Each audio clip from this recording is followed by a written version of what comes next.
Well, good morning. Yeah. Okay, it's such a beautiful morning. We got to do a little better than that. Good morning. Good morning. Oh, yes, fabulous. Well, it is wonderful to have you here. My name is Dr. Dina Porterfield. I'm president at Roberts Wesleyan College and Northeastern Seminary, and we are excited for this morning's leadership breakfast. And I would love to know how many of you are here on our campus for the first time? Oh, yay. Well, welcome. It is great to have you here. This is an event that we've been doing for quite a few years, one in the fall and one in the spring. And today we are very fortunate to have with us Lori Van Dusen, who will be sharing part of her journey and her story. Some of you know her or know of her work, and so we're excited to hear what she has to say. Before we get going with the program, I want to also introduce the other Lori that is sitting on the stage. This is Lori Leo, who is the Chief Financial Officer here at Roberts Wesleyan College and Northeastern Seminary. She's been in that position since 2014. She's had extensive experience at large multinational companies as well as several companies that are small and nonprofit organizations. Earlier this year, she was recognized as the 2017 Financial Executive of the Year for medium nonprofit category for Rochester. I don't know if you remember seeing that. We put it everywhere because we are very proud. And we are fortunate to have someone of her caliber here at Roberts and Northeastern. And she will be doing the interview today and later doing the introduction of our guest. I also would like to tell you a little bit about the corporate partner program that we have. Roberts has a new strategic map between now and 2021, and there are 24 initiatives that we are moving forward. And I want to tell you about this one in case you are interested in getting in contact with us or would like us to reach out to you or your organization. It is a program that allows a partnership to be written in an MOU form between companies with 250 employees or more, where we will give a 25% discount to your employees at any Roberts program at the undergraduate, graduate, and adult levels. It also goes to the spouses and the dependents of that employee. So we launched this summer. We thought maybe our hope was, could we get a few in the queue? We have 11 already signed. And we're very excited about that and very interested in partnering with more organizations and what this might look like. If your organization has an educational benefit, this is a wonderful way to partner with that together. If you're under 250 employees, doesn't mean we necessarily exclude you, but we're open to a conversation, but that's where we're starting to get this going. And there's just some wonderful benefits. You have a web page that specializes to your employees on our site, tells them exactly what the benefit is, tells them how to apply and how to use that. So we're very excited about that program. So I wanted to just share a little sneak peek about that. So if you need any, actually I'm going to have Jennifer Moore just stand quickly. Jennifer Moore, Executive Director of Graduate Enrollment. Jennifer is the person. So if you're thinking like, man, I want to figure out if we can do that, find Jennifer at the end of this session and she'll reach out and have a conversation with you. As we get started, let me open in a word of prayer. If you bow your heads. Lord, we thank you for today. We thank you for the beautiful weather that you have given us, a reflection of who you are and the way in which you love us. Be with us in this conversation. Thank you for Lori and her amazing gifts that she is bringing to share with us today. Be in our conversation. In your name we pray. Amen. Thank you very much. Okay, good morning. Can everybody hear okay? I'm going to leave that alone now. Okay. It is my pleasure to introduce Laurie Van Deusen, and if you would just indulge me a few minutes, I'd like to share a little bit about Laurie's career and background, and then we'll get into a great conversation. Laurie began her career with a natural gravitation to the investment industry in 1987. By 2004, she had achieved the title of Managing Director of Citigroup Smith Barney Institutional Consulting, a group that she helped to create. Later, in a renegade move, she took the role of co-lead of Convergent Wealth Advisors Institutional Group, where she served on both the investment and executive committees, advising approximately $8 billion in assets for her clients. As a push to break away from the very large banks and wirehouses to better represent her clients, large institutional and ultra-high net worth clients. Laurie founded LVW Advisors here in Rochester. It's a registered investment advisor where she has established an independent model, becoming the voice of reason for holistic solutions in an otherwise fragmented financial services industry. In addition to being the founder and CEO of LVW Advisors, Laurie recently launched LVW Flynn, which aligns the award-winning investment management strengths of LVW Advisors with the capabilities of the Flynn family office to deliver a new standard of advice to not-for-profit institutions and wealthy families across the country. As a recipient of numerous accolades, Laurie is honored for being listed in, buckle up because this is a long list, Barron's Top 100 Financial Advisors in America, earning herself a ranking on this list 12 times, and most recently in 2016.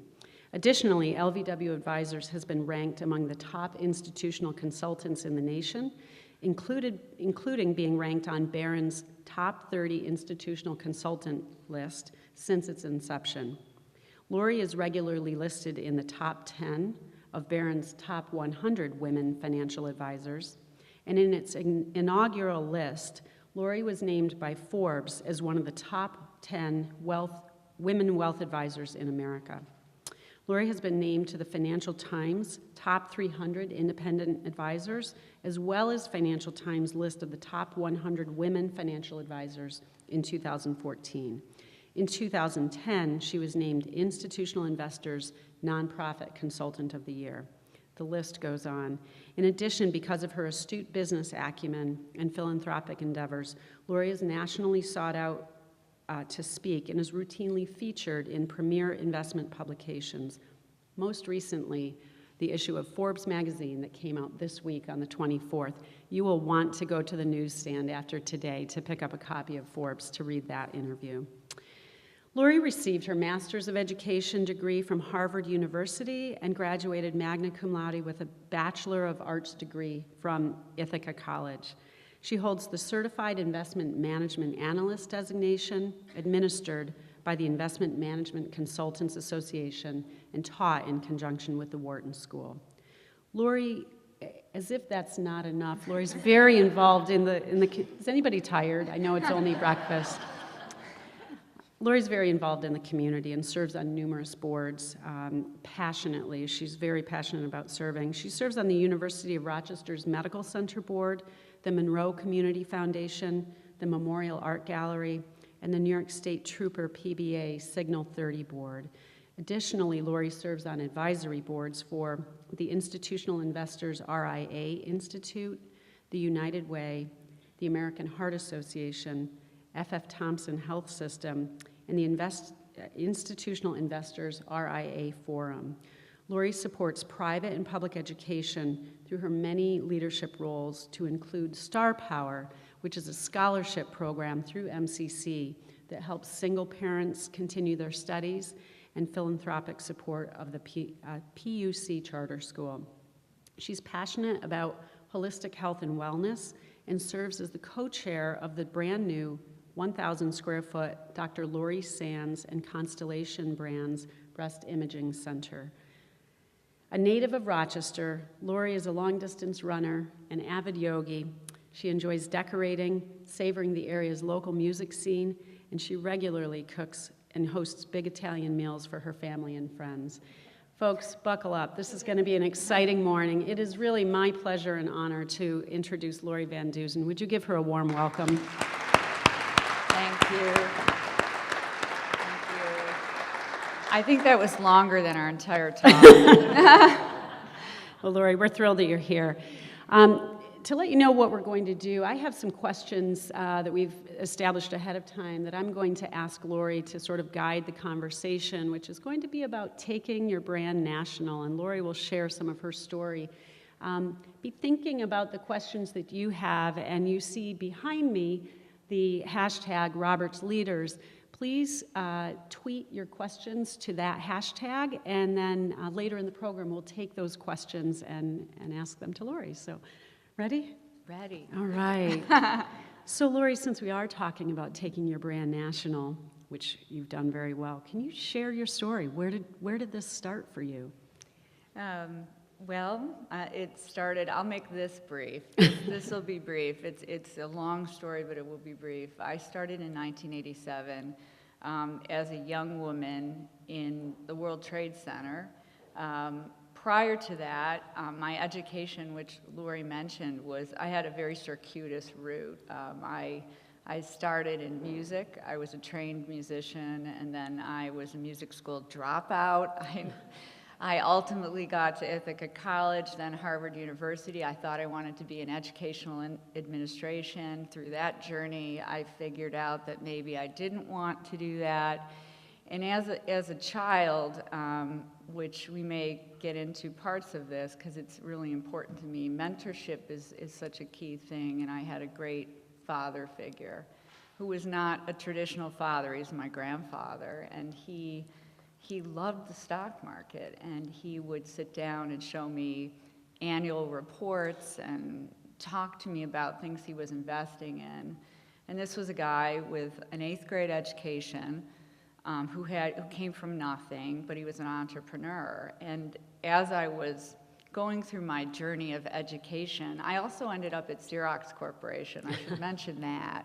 And Xerox taught me so much. As a young woman, I was so lucky to pick Xerox. I just didn't know anything about business, but when I got out of Harvard, I thought, where should I go? What should I do? Because of my grandfather's influence, I wanted to ultimately get to Wall Street.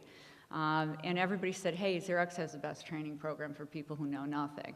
And I knew nothing. And so I ended up at Xerox, and I ended up in Leesburg, Virginia. And I stayed at Xerox for a couple of years and developed, I think, a skill set and experience that helped me to be successful on Wall Street. And then I ended up in New York in the World Trade Center, the top floor of World Trade II, in a desk, a cubicle. And I literally had the AARP list in front of me, and I called it. And the reason I started just calling the AARP list was I was raised by older people. I liked older people.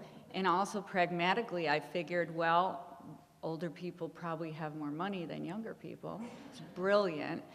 And then I just started conversations with people and just started asking them about, like, what are you frustrated about? What are you trying to do? And these conversations would go on, and ultimately they would lead to a meeting. And I never understood back then, and I still don't to this day, how someone could be an investment advisor without understanding people and understanding what the whole purpose of the money was.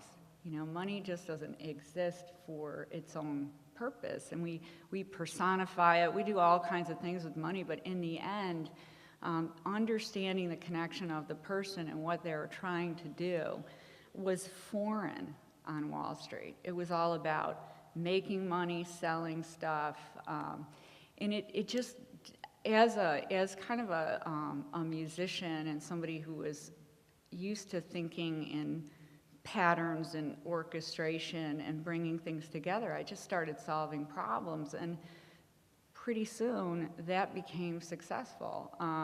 So I started at what became Morgan Stanley, but it had many different iterations. It was Shearson Lehman Brothers when I started, and from there it went into, I don't even know how. I always said I had 40 business cards, and I stayed in the same place. There were all kinds of mergers and acquisitions, but within a few years, there was a class of, I think, 300. I'm going to say that could be a little bit more than it was, but I think we started out with 200 or 300 trainees in the World Trade Center, and within a few years, I think there were 30 left. And there was one other woman in my training class.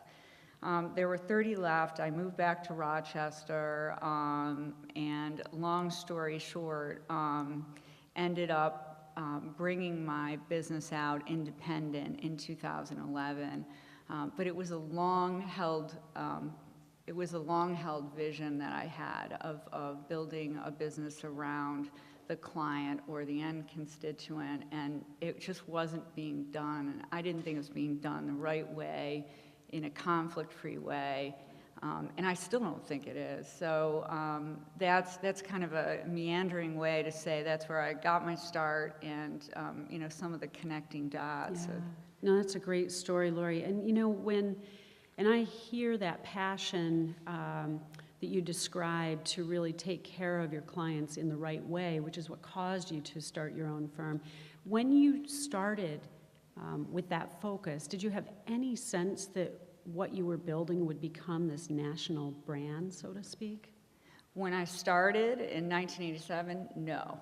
I had no idea or visions of grandeur, or all I really focused on was I was taught, if you work hard and honestly, things will come. And I just thought, I'm gonna work hard, keep my head down, no matter what happens, and things will come, and I'm going to keep the client at the center of everything I do. So to me, you know, going back to the Xerox thing, which very few people know, I actually worked at Xerox. They had this great program, and it was called, it was an acronym they used around their sales training, and it was called SPIN. Does anybody in the room even know what I'm talking about? Okay.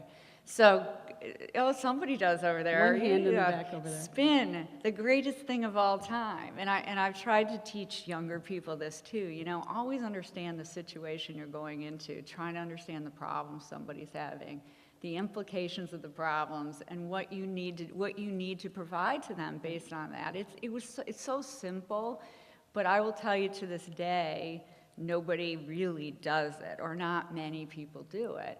And so to me, just that simple, you know, putting the client first, understanding their situation, and working really hard just led to a lot of other things. So Oh, that's great. That's great. As you started your own business with a strong sense of how to take care of clients, can you talk about the other side of the business, which is how to assemble the right team? What were you thinking in that regard? yeah, well, you know, early on, before I had children in my career, we were starting to attract some fairly large clients because of SPIN, no.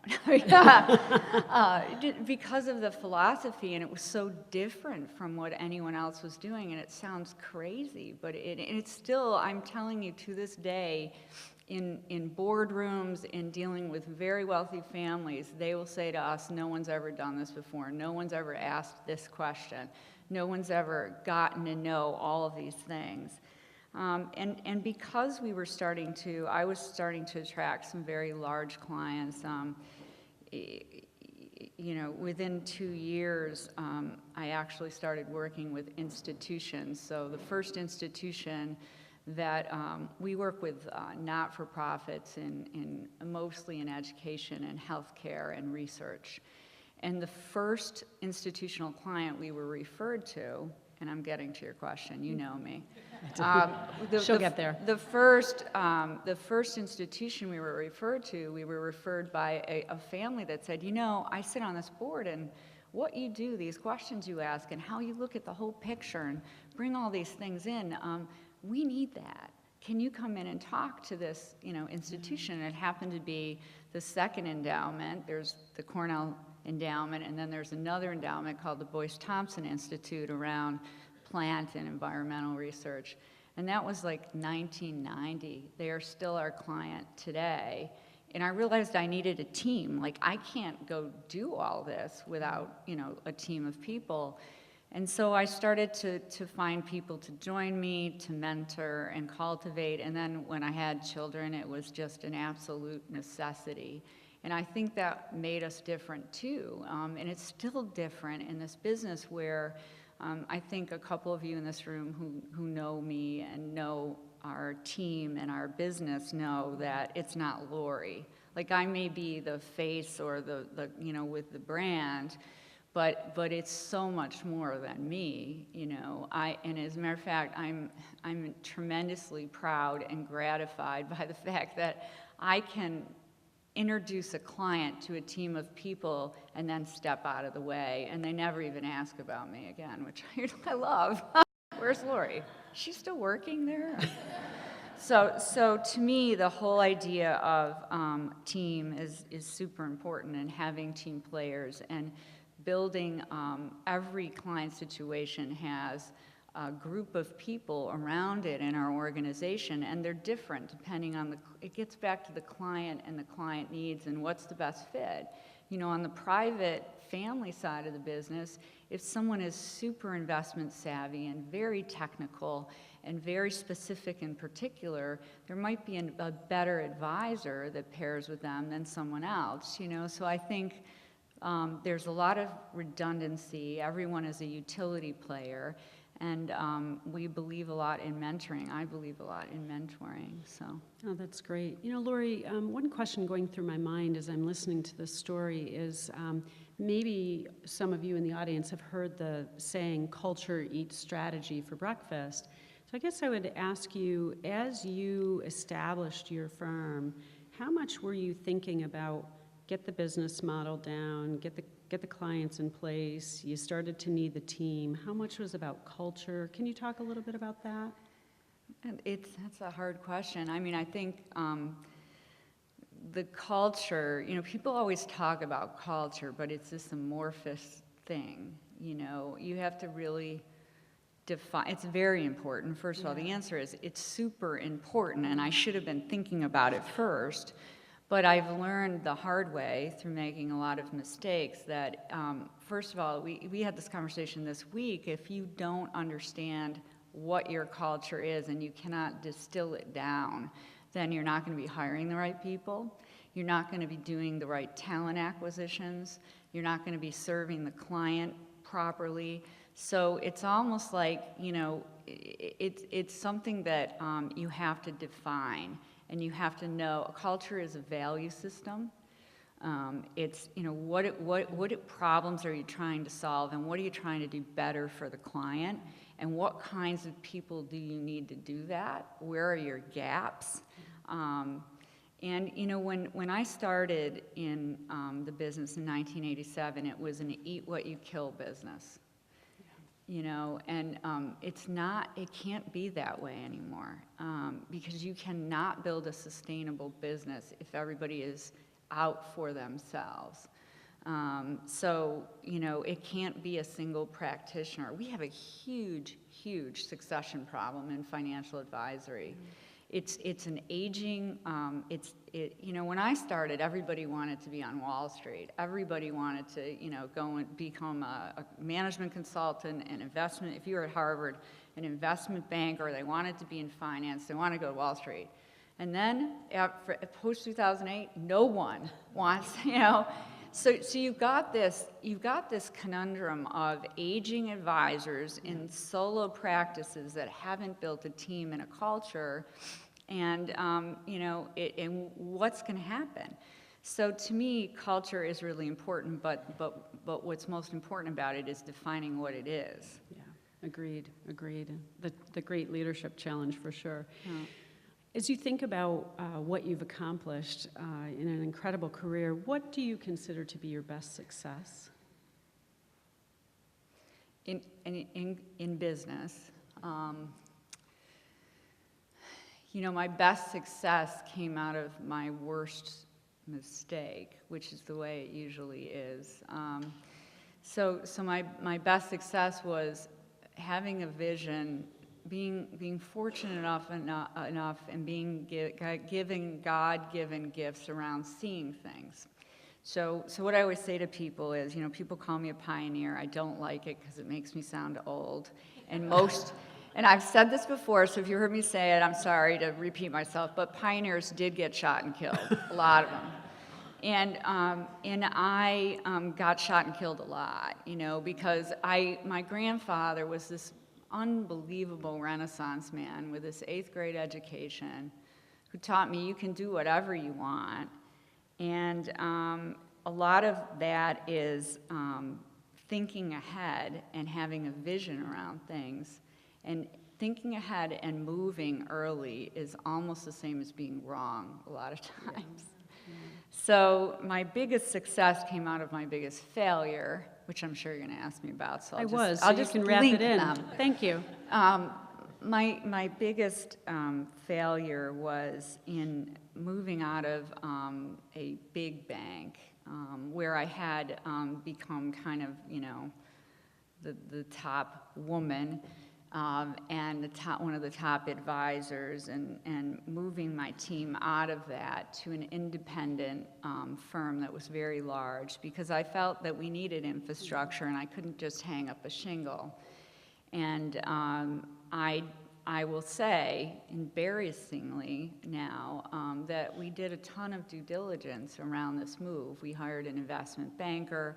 We looked at our culture. We looked at all the things our client needed. And I was very careful about wanting to have the right infrastructure around the client and not having the client suffer through this transition, but knowing that it was the right thing to do. I wanted to do it so much earlier, and then I would have been really wrong, but I wanted to do it so much earlier because I saw where the business was going. It was going to fiduciary advice, independence, holistic, integrated services. So I went out, and my team, God bless them all, loyal, followed me as the point person, in the military or the pioneer or whatever. And that was August 31st, 2008. And we knew it was kind of the top of the market. We did. We protected our clients investment-wise. We're like, yeah, this seems like there's a lot of really squirrely things going on. We don't know how this is all going to play out. Valuations are really stretched. But we entered this transaction with this large independent firm out of D.C., the D.C. area. And the tide went out, and as Warren Buffett said, who's swimming naked when the tide goes out, and they were. So we joined them, and we ended up supporting the business, and it was an awful mistake, and I now know why we made it, but I didn't know at the time.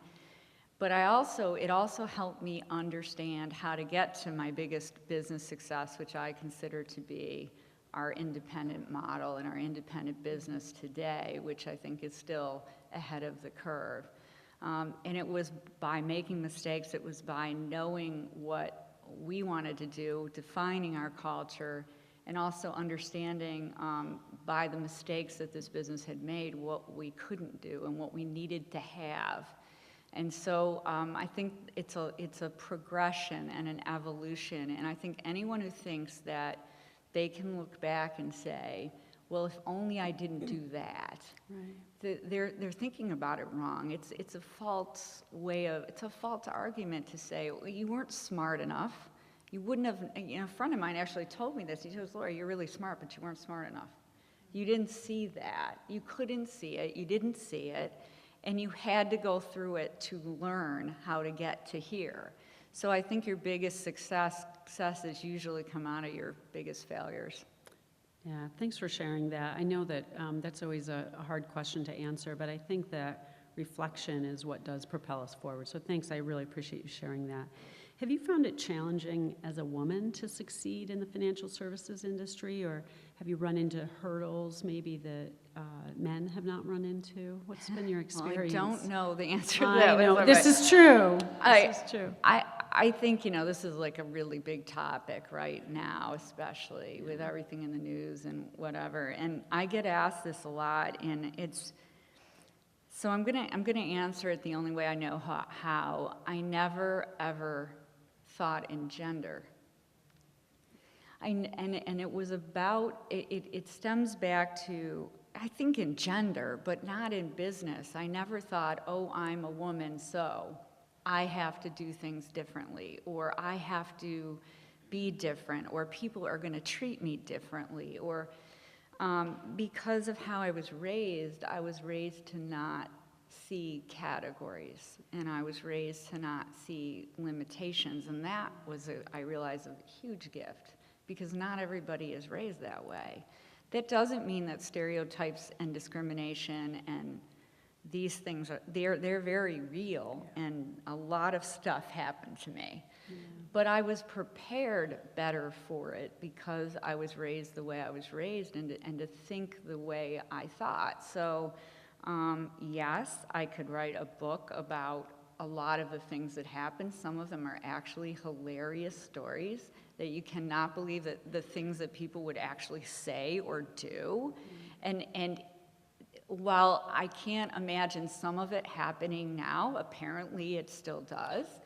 But I would, I think because of, my upbringing, the fact that I had a lot of discipline through my training and my background, I just wouldn't let it bother me. I would go home sometimes and I would cry, but in the moment, I wouldn't let things bother me, and it kind of only propelled me to work harder. And there's, look, I would be less than straightforward if I didn't say I thought I had to work harder and my bar was higher. It absolutely was higher. And I think the thing that I had going for me is that I was different. So if you think about it, 1987, I'm a Martian. I've landed on Mars, and I realize I've landed on Mars within a couple of days. I'm like, where am I? What happened? I was at Xerox, one of the most enlightened companies, by the way, on the planet for a woman. I didn't know that, though. Raised by a grandfather, had a lot of good raw materials from discipline and training around music, good education, I was lucky. All those things were, just gifts. And then I end up on Wall Street, and it's like a punch in the face. Boom, punch in the face. Why are people so hostile? Why does no one want me here? What the heck is going on? So if I said all those things didn't happen or there weren't obstacles, I would be lying, but it did cause me to dig deeper and work harder. And I think that's just a reality of it. I think that's great, and I think that's also encouraging for anybody that feels obstacles in any direction to just be that more determined to move forward. Yeah, I was the first person in, and I was the last person to leave. And is it fair? No, it was not fair. But it was the way it was, And I will pivot for a second and tell a humorous story. One of my first days on the job, my son, who is in the room, one of my sons, has heard the story way too many times. But I'm getting on an elevator in the World Trade Center. And those elevators were scary. They would go up like, and the wind is blowing. I'm about to step on an elevator, and I don't know if any of you have ever read the book Barbarians at the Gate. And it's about, all these great small-minded Wall Street people. And my head of training at Shearson Lehman Brothers was with me, this guy, Peter Liebeskin, I still remember this, and Peter Cohen, who was one of the masters of the universe. He was the chairman of Shearson Lehman Brothers. He was smoking a cigar on the elevator when it was starting to smoke a cigar when it opened up. He was coming down, and Peter said, I want you to meet one of our new trainees, this woman. She's a woman, she's a woman. Well, that was clearly obvious.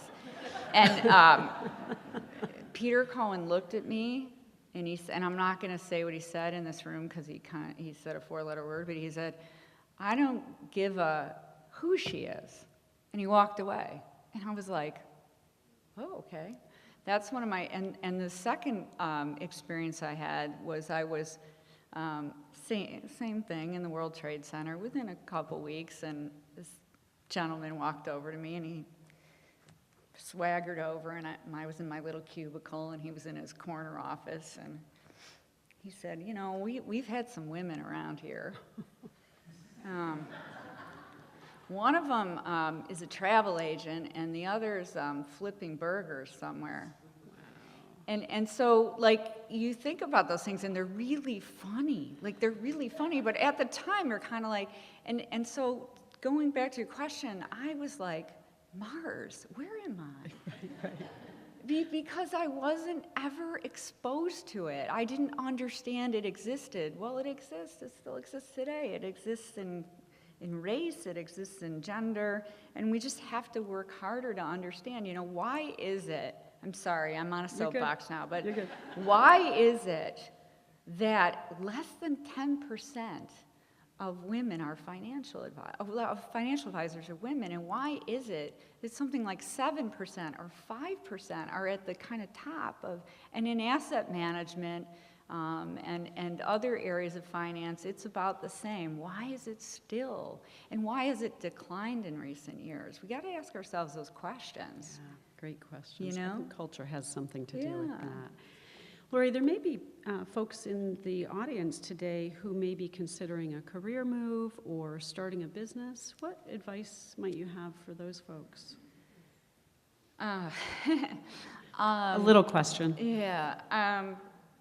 Well, my advice would be, pursue your passion for sure. From again, just only from my experience, the reason I think ultimately this was a successful and is a successful business model is it was filling a gap that didn't exist. So try to define that and really talk to people that you respect in business, your competitors.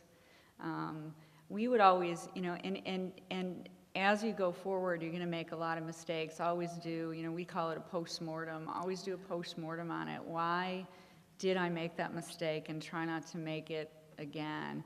But, do a lot in advance of starting a business. It isn't for the faint of heart. On my way here at 6:30 in the morning, I was talking to someone about an employee issue. And you're constantly, when you're in your own business, you are gonna own everything. If there's a mistake made at one level or another, it's ultimately gonna be your responsibility. So while it gives you a lot of flexibility, it's given me great flexibility to raise my children being in this career, believe it or not.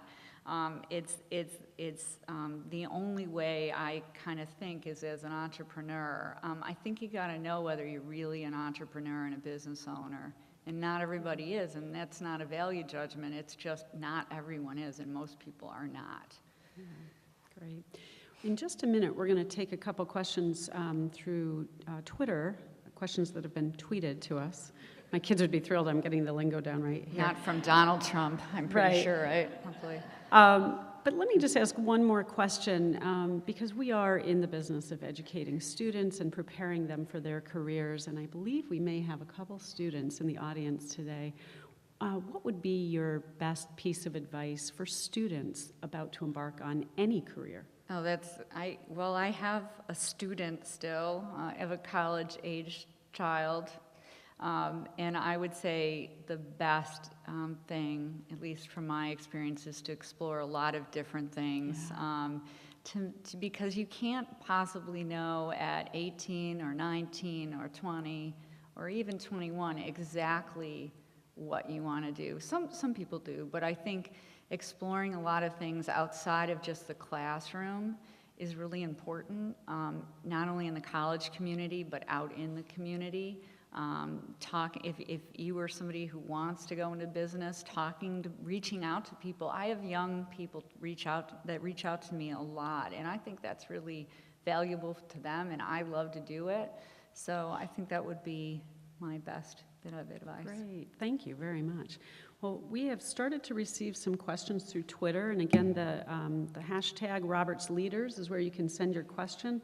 So our first question comes from Terry asking, how do you select your team members? Terry. That Terry, yes. Oh, gosh.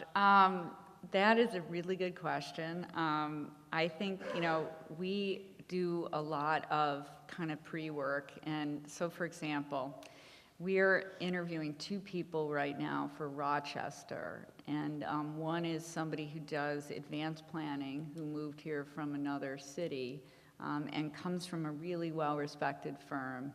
And we do a lot of advanced planning with wealthy clients, and we have a need there. So one part of the answer is, where do we have a need?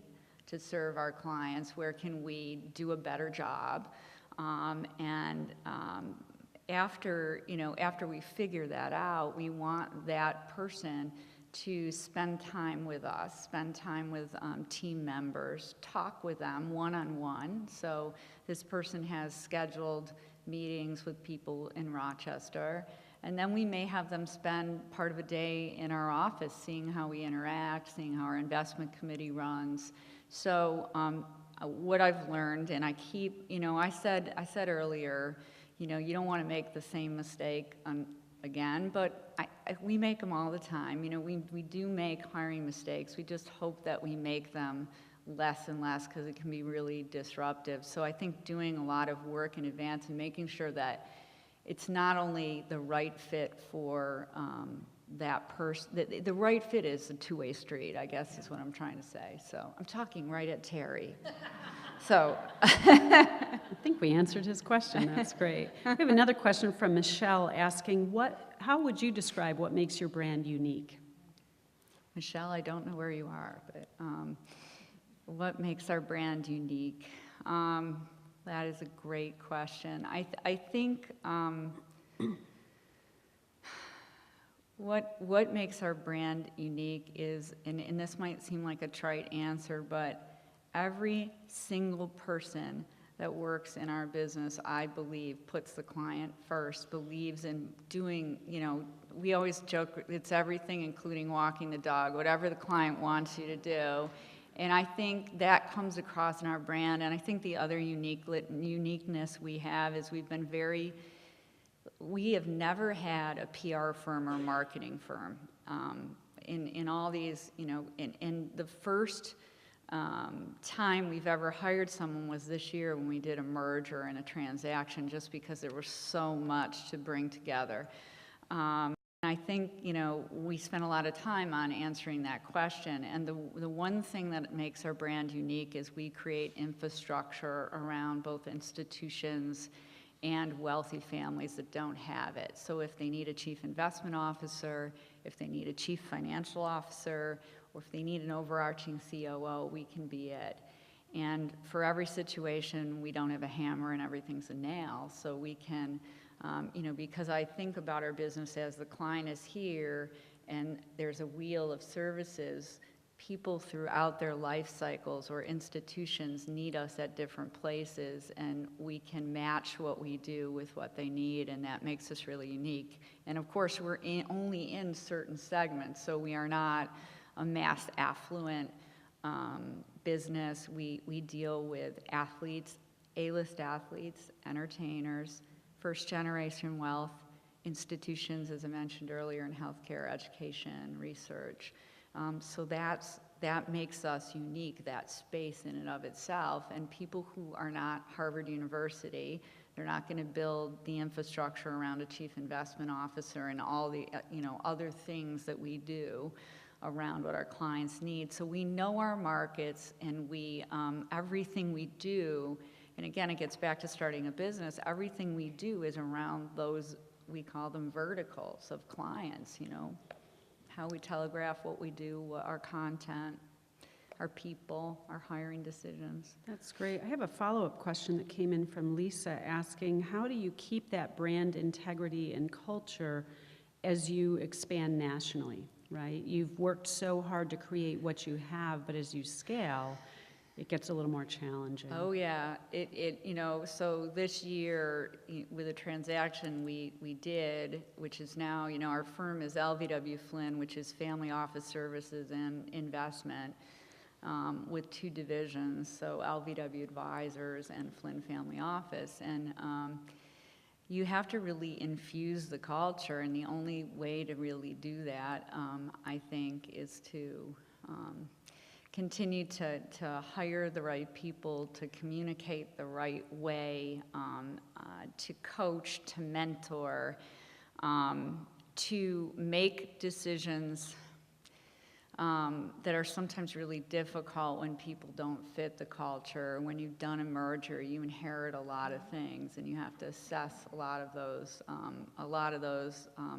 people and processes, and it does become harder because we have offices here in upstate, we have an office in New York, we have an office in Bloomfield Hills, Michigan, we have an office in Los Angeles, and getting the right leaders in each of, it's a challenge, and we have one now, we have a challenge right now in getting the right leaders in the right places so that, so one of my hires this year is a brand ambassador. And that brand ambassador is about everything culture. It sounds really weird, but it's really important to me that the culture internally and externally, what our clients perceive from us and what our employees and team and leaders and management get is consistent. And so it's hard. And so I think we actually are creating a role called brand ambassador, and it's really culture. It's around culture. Yeah, that's great. That's great. You know, Lori, I'll just encourage everybody, if you have questions, tweet them to Robert's Leaders. I'll ask one in the meantime. I am slightly aware of what your schedule is, and it's pretty hectic, as you can all imagine. How do you ensure that you have time, space, mental share to continue to innovate and develop ideas for your business to grow? Well, I think, you know, people that work with me know this, but when my kids were small, what I would do is take my schedule and say, whatever the kids' family stuff is, that goes on first. Then my workouts go on next, running or whatever, meditation, yoga, whatever, and then business comes third. And it's still pretty much that way. As my kids are older and independent, you know, anything they need, I am there for, but I always think like that personal time and taking care of yourself comes first, and having quiet time. We have so little quiet time in this society. I mean, it's so hard. I mean, pre-cell phones is when we started, and, you know, I married someone who started the cellular businesses here, you know, and it's like sometimes I blame him, you know, it's like your fault, you know, but I think you need to unplug. So yesterday, you know, I was working on 2 major projects, and I just blocked time out, and I said, I'm just gonna disconnect, turn my phone off, turn everything off, and spend 3 hours, you know, just thinking and going, and you have to do that. I think that's great. Great encouragement. I think I needed to hear that. We have another question that just came in from Doug, asking, how has your personal faith been an asset, and how might it have been a hindrance or a challenge for you?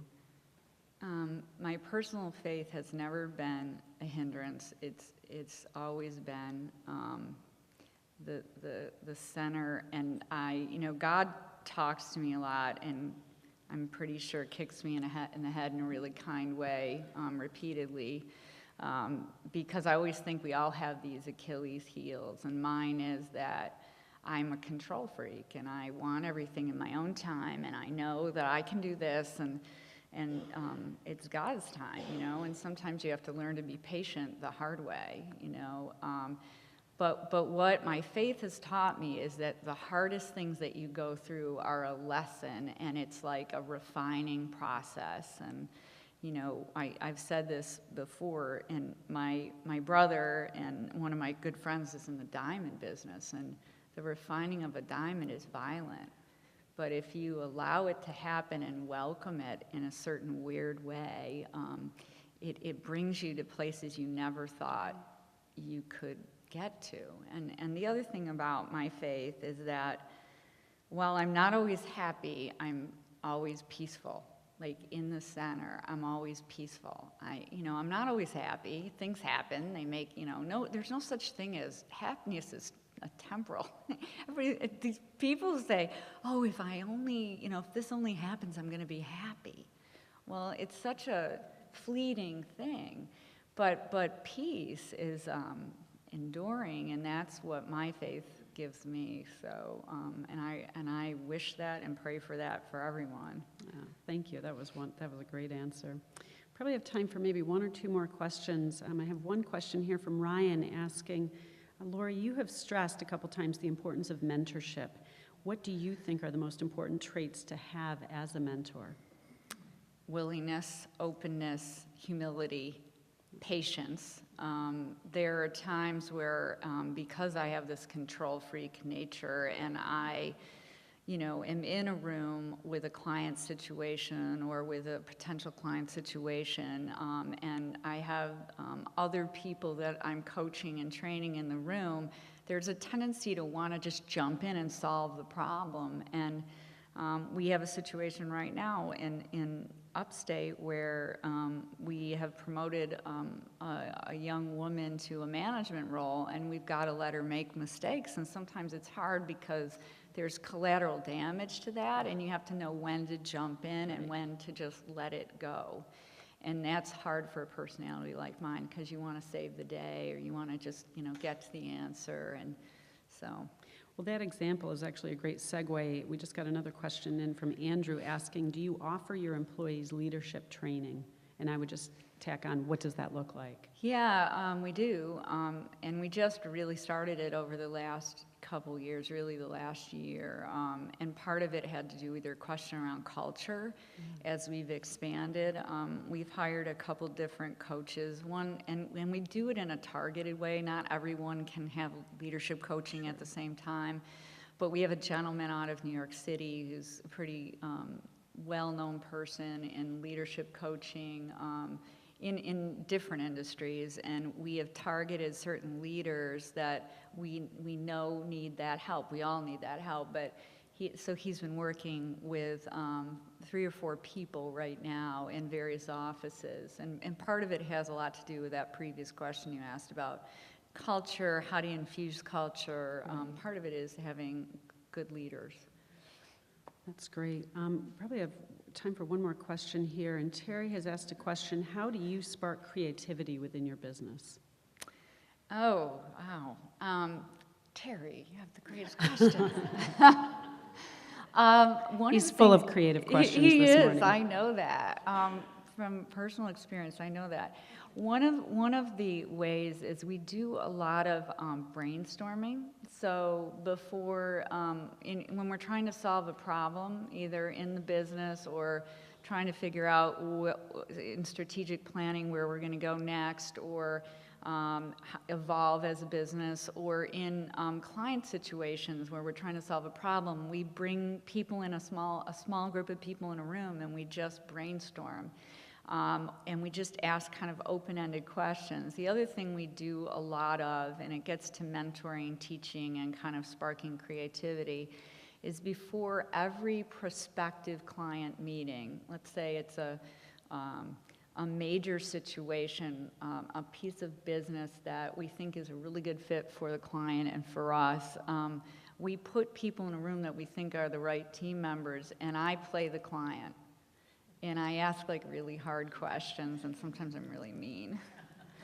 And I'm like, because in the institutional business, you're dealing with boards and multiple decision makers, and you have to be really on your toes, and they're really smart and really good at what you do, and you're going to be, everyone is different, and so I think it's the hardest part of the business segments we have. So the way we help with problem solving, serving the client, sparking creativity and culture is to get people in a room and role play. What would you say in this situation, or how are we helping the client here, or what if you're asked this question?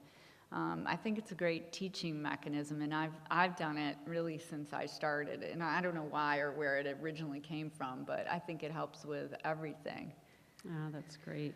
Well, I hope you've enjoyed this conversation. I know that this morning, as I've been listening to Lori, and I know her quite well, but I learned a lot myself. And I heard Lori talk about things like vision and courage and integrity and being focused on doing the right thing, not for yourself, but for your clients, and about the role that faith has played, and about building a culture and training and caring for her people.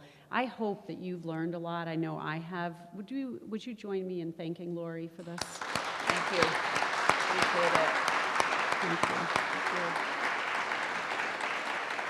And I know that Lisa Tiffin is coming up to close our event, and I personally want to say thank you to Lisa for all of her work in organizing this breakfast. So would you join me in thanking Lisa? Thanks so much, and thanks, Lori and Lori. I always say, if I can go away from something with one nugget, you know, that's worth my time. Today, we got the whole meal, didn't we? I mean, this was amazing. Thank you so much. I want to let you know if we used your question, find Michelle Cronk. We got a little gift for you. We appreciate these were great questions. Also, please watch your emails. We do this event twice a year. The next one will be in the spring, and watch your email for that. We're planning something really cool, but the details aren't all hammered out, so you just watch your email. There's your suspense. So thank you, and lastly, I just want to let you know, we always like to end and let you know about the Roberts Circle. That's what keeps the mission of the college and scholarships for our students so that we can raise up great leaders like all of you, like Lori and the people in this room. So if you want more information, come see me, see Daryl Bell, go on our website. Thank you again, all of you. It's been a pleasure. Great morning. Thank you. Thank you.